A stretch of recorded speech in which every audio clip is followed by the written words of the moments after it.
Hi, my name is Mike Ferraro. I'm going to talk to you today about the Volt wakeboard.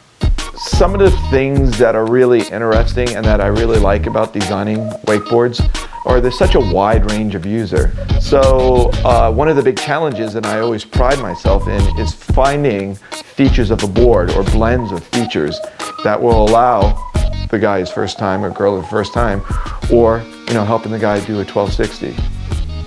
The needs of a pro rider are totally different than the needs of a rider trying to determine the riding style. So really, to force someone who really hasn't determined the riding style yet to ride a board that is designed for that riding style isn't really fair. So coming up with a design that will allow you to determine your riding style, I think, is one of the fortes of this board.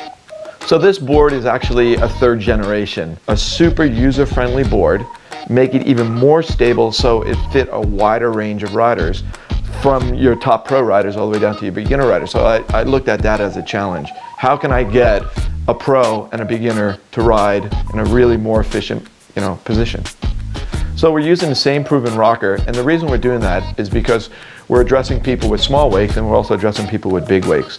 So with this rocker, with a smaller wake, if you put your board on edge, it's going to pop you really nice and smooth. And with the bigger wakes, it just have to really stand up against the wake, and it's going to pop you.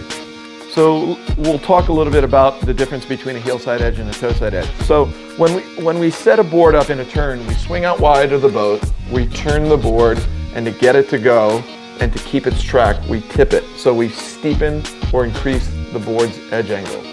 Well, if we do this toe side and we turn and steepen it, what winds up happening is we really got our feet are already crossed up to ride toe side, and then we really have to lean against the line to keep our board attack angle. What we've done is we've addressed it with the Volt and the Crush, with the top edge contours, and also fin placement, depth, and length.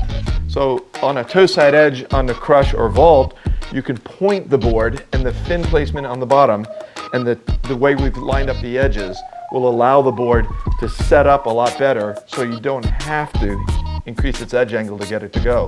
With a typical board, you've got to lean it, push it over to get it to go, and all that line load, as soon as you hit the top of the wake, wants to open you up. Anyone who's learning how to jump the wake toe side can really notice it. But more importantly, the advanced tricks, guys that get into chromo 5s and all that sort of stuff, they find that they're able to get a better pop because their body's better aligned, because they're not all tipped over. The center of the toe side edge, we wanted to make it nice and easy for transitions.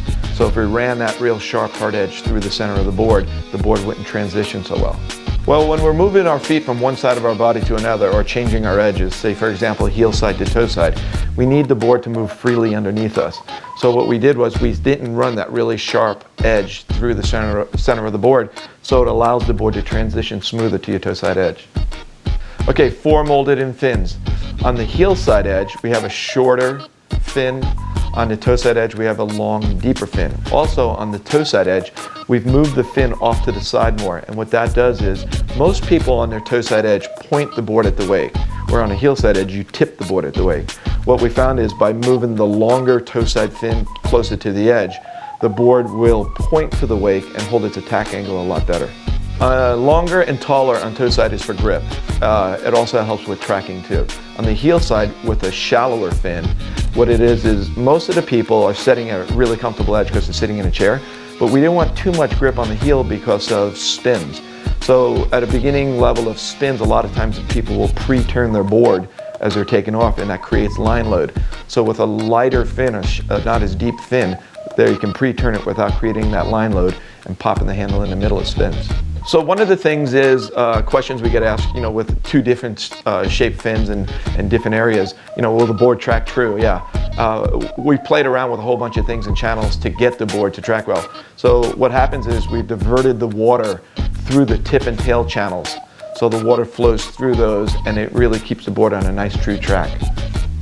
People talk about asymmetrical boards as beginner boards, but it's not really true, because 3 Pro Tour overall winners were on asymmetrical boards, previous generations of this board. Okay, so if you're looking for a board that allows you to deal with forces a lot better, I mean, we have a boat pulling us, we're going east-west, boat goes north-south. This board will allow you to do that a lot easier.